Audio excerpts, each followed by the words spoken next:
वार्ता में पत्रकार बंधुओं का स्वागत है। अभिनंदन मित्रों, व्यवस्था परिवर्तन, आज तक लोगों को लगा था व्यवस्था परिवर्तन हुई कि नहीं हुई, लेकिन आज लोगों को जरूर लग रहा होगा कि व्यवस्था परिवर्तन ऐसे होता है जो चुनाव आयोग के फैसले को भी दरकिनार कर दें, जो सुप्रीम कोर्ट के फैसले को भी दरकिनार कर दें, उसे कहते हैं व्यवस्था परिवर्तन। हिमाचल प्रदेश में लोग हैरान भी है कि अभी तक भी हिमाचल प्रदेश आपदा प्रदेश घोषित किया हुआ है अभी तक भी, जबकि उसमें कैबिनेट में हुआ था कि जब तक बरसातें होगी तब तक आपदा प्रदेश घोषित होगा, लेकिन आज तक भी हिमाचल प्रदेश आपदा प्रदेश घोषित है। लोग कंफ्यूज थे कि ऐसा क्यों। अब लोगों को समझ आ रहा होगा कि आपदा प्रदेश घोषित इसलिए क्या हुआ कि कल जो ये लेटर आया है चुनाव आयोग की ओर से कि सीमाएं जो है वो फ्रीज मानी जाएगी, जो वार्ड है, नगर पंचायत है, नगर पालिका है, पंचायत है, जिला परिषद, उनकी जो सीमाएं वो फ्रीज मानी जाएगी। ये अधिनियम 1994 हिमाचल नगर निगम का जो अधिनियम है, और इसमें जो क्लोज है 243 जेड है 1 के तहत ये सब फ्रीज मानी जाएगी। और चुनाव आयोग ने एक और चीज़ कही है कि माननीय सुप्रीम कोर्ट ने कोई पंजाब एंड अदर्स बनाम बेंतल कुमार के नाम से एक केस दायर हुआ था, उस आधार पे चुनाव आयोग ने अपना काम कर दिया है। चुनाव आयोग को हाईकोर्ट का ये आदेश था कि आप क्यों नहीं करवा रहे, तो उन्होंने अपनी ओर से ये दे दिया कि हम करवाएंगे। ये चुनाव आयोग आगे कहता है कि 1994 की शक्तियों का उपयोग करते हुए मॉडल कोड ऑफ कंडक्ट 2020 की धारा 2.1 की तत्काल प्रभाव से पूर्ण हिमाचल प्रदेश में, पूरी हिमाचल प्रदेश में जो है लागू कर दी गई है। ये जो 2.1 एक मॉडल है, इसे क्या कहते हैं, बहुत सारे लोग कल से कंफ्यूज है कि आचार संहिता नहीं लगी। 2.1 जो मॉडल होता है, इसे ये कहा जाता है कि सरकार को इसका मतलब तैयारी पे रहना पड़ेगा। आयोग कभी भी एक सप्ताह के अंदर, इसके बाद ये होता है कि कम से कम एक सप्ताह के अंदर, एक सप्ताह से पहले नहीं कर सकता, लेकिन एक सप्ताह के बाद कभी भी चुनाव आयोग सरकार को चुनाव करवाने के आदेश जारी कर सकता है। इसे कोड ऑफ कंडक्ट 2020 की धारा 2.1 के तहत हम लोग जो समझ रहे हैं, कल से बड़ा कंफ्यूजन हो रहा है लोगों में, तमाम सारे लोगों में, कि हो क्या रहा है। कुछ लोग बोलते हैं कि वो आचार संहिता लग गई। होता क्या कि वार्ड मेंबर से लेकर और जिला परिषद तक जो बिल्कुल एक जो बिंदु है, जो लोकतंत्र का प्रमुख बिंदु है, उसमें पूरी हलचल मच गई कल से। स्पष्ट कोई कर नहीं रहा। स्पष्ट क्यों नहीं कर रहा है? कल इस लेटर के बाद, इसके बाद सरकार की ओर से लेटर आना चाहिए था, पत्र आना चाहिए था। सरकार से नहीं आया क्योंकि सरकार इसे गोलमोल करना चाहती है। सरकार स्पष्ट नहीं करना चाहती है कि करना क्या है। सरकार इसलिए स्पष्ट नहीं करना चाहती क्योंकि सरकार खुद में ही कंफ्यूज है कि होगा तो क्या होगा। माननीय सुखविंदर सिंह सुक्खू जी आज से पूर्व कभी मंत्री नहीं बने, सीधे मुख्यमंत्री बने, तो हैरान, इसलिए वो कंफ्यूज है खुद भी। माननीय संसदीय कार्य मंत्री हर्षवर्धन चौहान जी का एक बयान, मैं आपको पिछली बार उन्होंने गूगली फेंकी थी कि हम ऐसा करेंगे तो ऐसा हो जाएगा। मैं आपको आज वीडियो दिखाऊं, इसलिए थोड़ा सा समय लगेगा, लोग अच्छे से समझ पाएंगे, थोड़ा समय लगेगा, समझना पड़ेगा सबको। सरकार ने फैसला लिया कि पंचायत के चुनाव को थोड़ा डेफर किया जाएगा। ये कब तक होंगे? कब तक? सॉरी,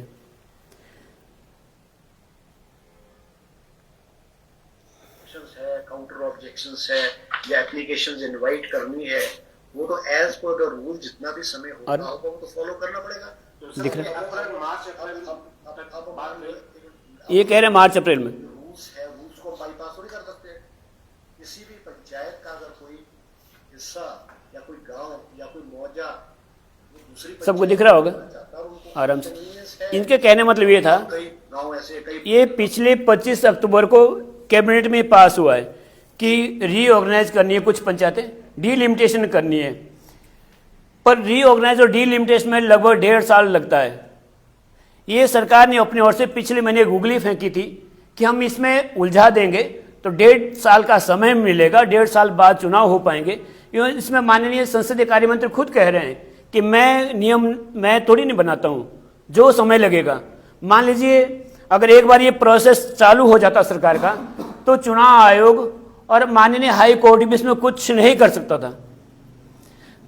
इसीलिए जल्दी जल्दी हाई कोर्ट ने फैसला सुनाया और हाई कोर्ट के फैसले आने के कुछ ही घंटों के अंदर अंदर हिमाचल प्रदेश चुनाव आयोग ने यह कहा कि हम लोग कोड ऑफ कंडक्ट 2020 की धारा 2.1 के तत्काल प्रभाव से सारी सीमाएं सील की जाती है। मतलब इसके बाद कहीं भी किसी वार्ड में ना कोई जोड़ा जाएगा ना कोई घटाया जाएगा। यही नगर पंचायत नगर पालिका में ये सब चीजें होगी। पर हैरानी की बात यह है, सरकार ने जो अभी तक भी हिमाचल प्रदेश को आपदा राज्य घोषित किया हुआ है, आपको बहुत जल्दी सुनने को मिला कि सरकार भी हाईकोर्ट में चली गई है, तो जाएगी भी सरकार के पास कुछ और चारा बचा नहीं है। पर इससे दिक्कत क्या आएगी? दिक्कत इससे आम आदमी को आएगी, दिक्कत इससे आम नागरिक को आएगी, जिनके काम सफर होंगे। सरकार का कोई भी काम नहीं रुकेगा, आम व्यक्ति का काम रुकेगा। और इसके लिए मुझे लगता है कि एक PIL आम आदमी की ओर से भी जानी चाहिए या जो चुने हुए प्रतिनिधि उनकी ओर से भी जानी चाहिए कि समय रहते चुनाव करवाया जाए। यहां पर आज अहम भूमिका विपक्ष की थी, भारतीय जनता पार्टी की अहम भूमिका आज यहां पर आनी थी। भारतीय जनता पार्टी को, प्रदेश अध्यक्ष राजीव बिंदल को आज ही शिमला में प्रेस वार्ता करनी चाहिए थी, जो नहीं की है। इससे साफ जाहिर होता है कि सुखविंदर सुक्खू जी जो कह रहे हैं कि भारतीय जनता पार्टी खुद ही 5 भागों में बटी हुई है, बिल्कुल वो सही बात कह रहे हैं। इन्हें यही पता लग रहा है कि हमने करना क्या है, क्या नहीं करना, क्यों करना और कैसे नहीं करना। एक मैं आपको और चीज दिखाऊं, थोड़ा समय लगेगा, थोड़ा मैंने कहा था लंबी आज प्रेस वार्ता, इसलिए क्योंकि लोगों को समझना पड़ेगा कि है हो क्या रहा वास्तव में। यहां पर मैं आपको एक स्क्रीनशॉट वो दिखाऊं अभी, और जो बहुत गलत और सही नहीं थी। हिमाचल प्रदेश में ऐसा नहीं हो सकता। ये देखिए आप, ये सुधीर शर्मा जी का है। इसमें उन्होंने कुछ लिखा है, सुक्खू जी के ऊपर कोई कमेंट किया है, पर स्पष्ट नहीं नीचे किया उन्होंने भी। इससे भी लोग बड़े कंफ्यूज हो रहे हैं कि है क्या। इसमें ये लिख रहे हैं कि पंचायत राज और शहरी निकायों के पुनर्सीमांकन पर आचार संहिता की घोषणा, मतलब ये खुद कह रहे कि आचार संहिता की घोषणा चुनाव आयोग द्वारा कर दी गई है, जबकि आचार संहिता की घोषणा नहीं की है। ये भारतीय जनता पार्टी के सुधीर शर्मा जी है जो ऐसा कह रहे कि आचार संहिता की घोषणा हो गई है। ये मतलब लोगों खुद इसमें ये खुद कंफ्यूज है, लोगों को भी और कंफ्यूज करें। आचार संहिता की घोषणा नहीं हुई है। ये जो 2.1 कोड ऑफ कंडक्ट 2020 की उस धारा के तहत आचार संहिता नहीं से कह सकते, ये खुद कंफ्यूज है और लोगों को और कंफ्यूज करें। इनका खुद का क्या ठीक है, हो सकता है सुखविंदर सिंह सुक्खू जी से ना बने, सरकार से ना बने, उनका अपना मामला है, उससे कोई किसी को कोई लेने देने नहीं। अब यहाँ नीचे लिख रहे हैं सुख सरकार की, कुछ और लिख रहे हैं, ऐसे शब्द है कि जो नहीं लिखने चाहिए ऐसे व्यक्ति को कम से कम। तो आप स्थिति समझिए कि अभी चुनाव शुरू हुए नहीं है और सरकार जा कहां तक रही है और कर क्या रही है। अब ये अगर आपको कुछ समझ आएगा तो ये सुधीर शर्मा जी का हुआ है। मैं तो यहाँ से कम ये चीज़ कह पाऊंगा, लेकिन इन्होंने अपने फेसबुक पेज पे लिखा है, तो क्यों लिखा है वो ये जाने, अच्छे से कह पाएंगे। कन्फ्यूजन, टोटल कन्फ्यूजन है भारतीय जनता पार्टी में। लेकिन अब सरकार क्या करेगी, जो मैं कह रहा हूँ, सरकार कोर्ट में जाएगी। सरकार के पास एक ऑप्शन है कि भैया हमने हिमाचल प्रदेश आपदा प्रदेश घोषित है अभी तक, उसे हटाया नहीं है।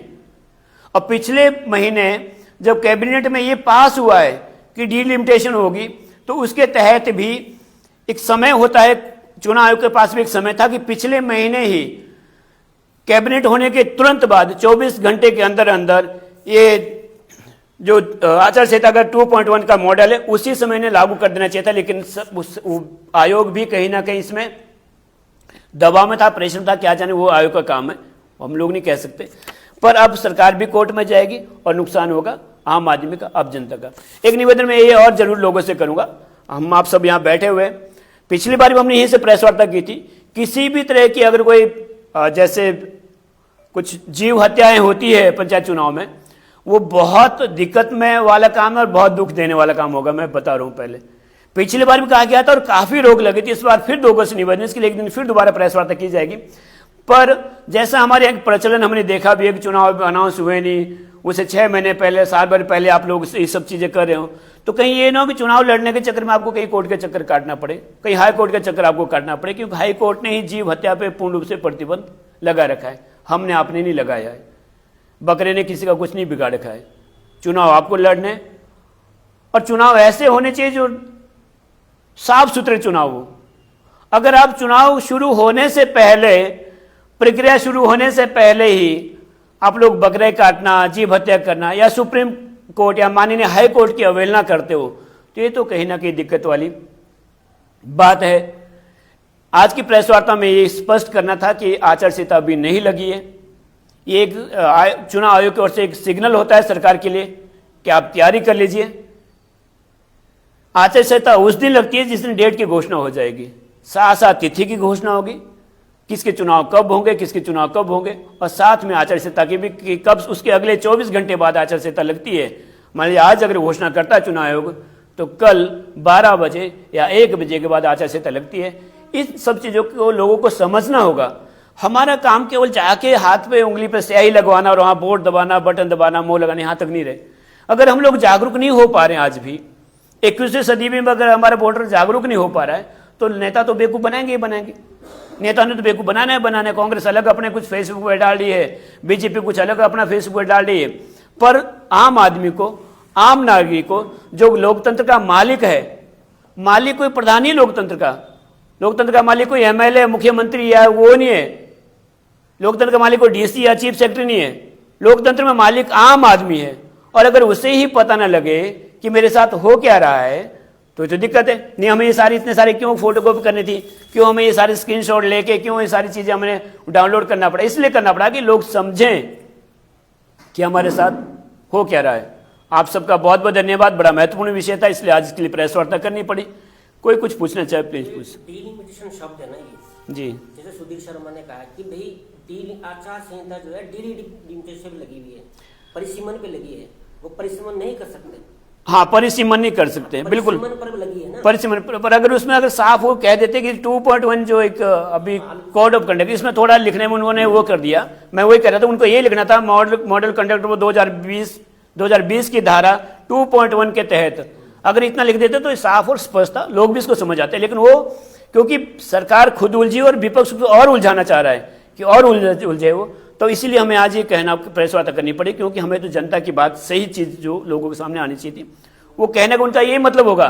पर उन्होंने बीच में जो ये किया है, इससे थोड़ा कन्फ्यूजन हो गया था सुधीर शर्मा जी को। आपने कहा कि सरकार कोर्ट में जाएगी, क्या आप सरकार के स्पोक्स पर्सन हैं? नहीं, वो नहीं एक, हाँ नहीं, वो एक अलग विषय। पर सरकार के पास ऑप्शन है जाने का। इसीलिए अभी भी हमने ये कहा था, सबसे पहले कहा था कि लोग इसमें कंफ्यूज है कि हिमाचल में कोई आपदा आ नहीं रही। उसके बाद भी हिमाचल प्रदेश आपदा प्रदेश घोषित है, 2 महीने से एक बरसात की बूंद नहीं हुई है।